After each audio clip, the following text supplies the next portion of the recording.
costumés, la statistique en bandoulière et les vérités encapsulées dans des tableurs et des slides de PowerPoint. Après qu'ethnologues et anthropologues eurent entrepris par le passé afin de le livrer aux braconniers et d'étudier les mœurs de ces populations, leur culture ou encore la supposée radicale altérité de son humanité. Après cela, voici que débarquèrent sur son sol, vous savez, les humanitaires, les agents de développement. Les vendeurs de songes, les turiféraires du progrès, les banquiers et les usuriers, les prédateurs multinationaux organisés en pieuvre et qui sondaient ses sous-sols, sa faune, sa flore, ses mers, et en extrayaient le minerai, les richesses, la plus-value, et les transformaient en cash flows qu'ils allaient planquer dans des paradis fiscaux.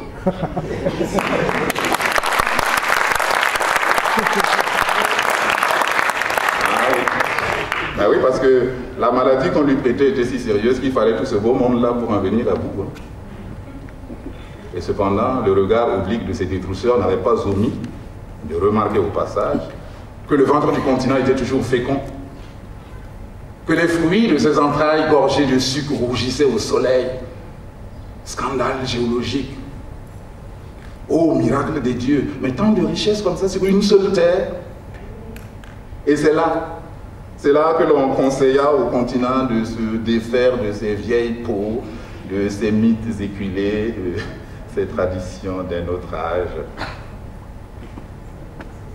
On lui suggéra d'imiter les nations au septentrion qui, eux, avaient dompté le feu de l'atome et qui avaient compris qu'en ces temps-là, le commerce n'est que ruse et folle. Et que dans les temples du savoir, le seul enseignement qui devait valoir était celui de l'art rapide.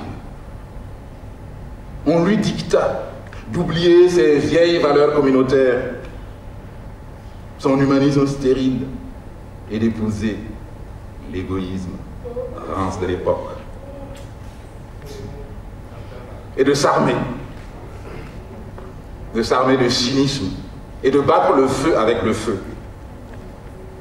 Ces mages venus du Nord avaient la prétention de savoir ce qui convenait le mieux aux autres, puisque leurs songes et leur savoir étaient universels.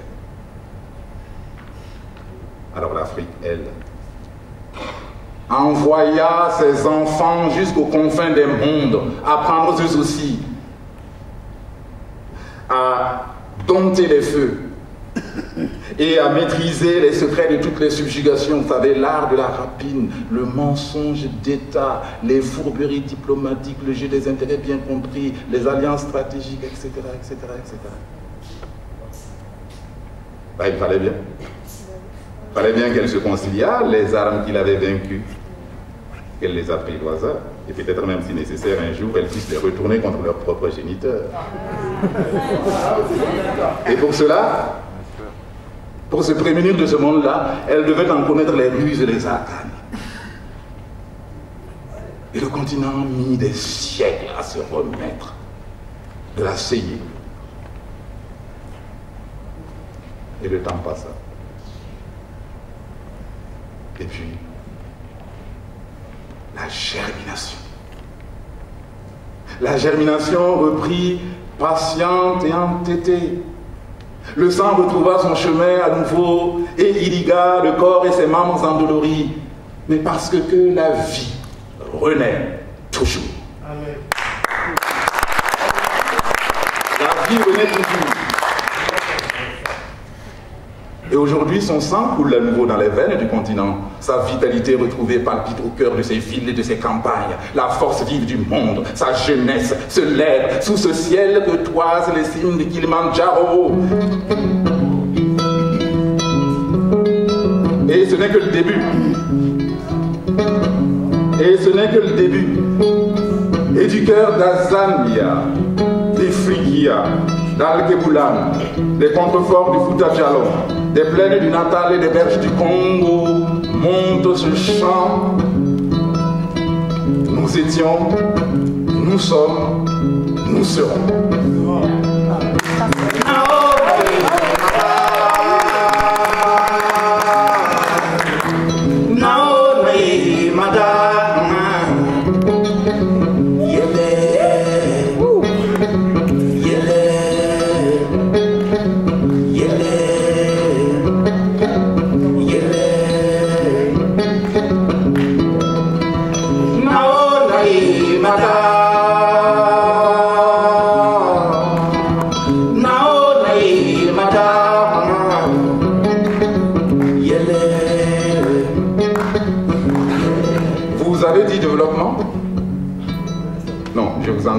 dit développement.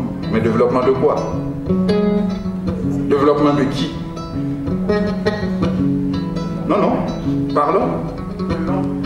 Parlons de vie, d'intensité, de plénitude, de complexité, de dignité du quotidien. Bien sûr, les arbres grandissent, les graines enfouies mûrissent, les peuples croissent, les groupes humains se déploient et se multiplient, les vies humaines s'épaississent. Mais les nations, elles ne se développent pas.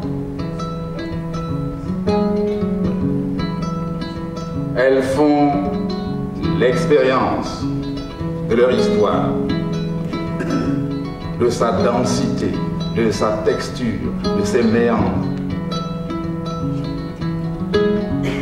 Elles sont, elles deviennent, elles grandissent, elles mûrissent, elles déclinent, elles se régénèrent, elles se réinventent, elles existent et font trace. Naonae madame, naonae madame, yele, yele, yele. Sous-développé. Mais comment est-ce que nous avons pu accepter comment est-ce qu'on a pu accepter d'être désigné comme ça, sous-développé?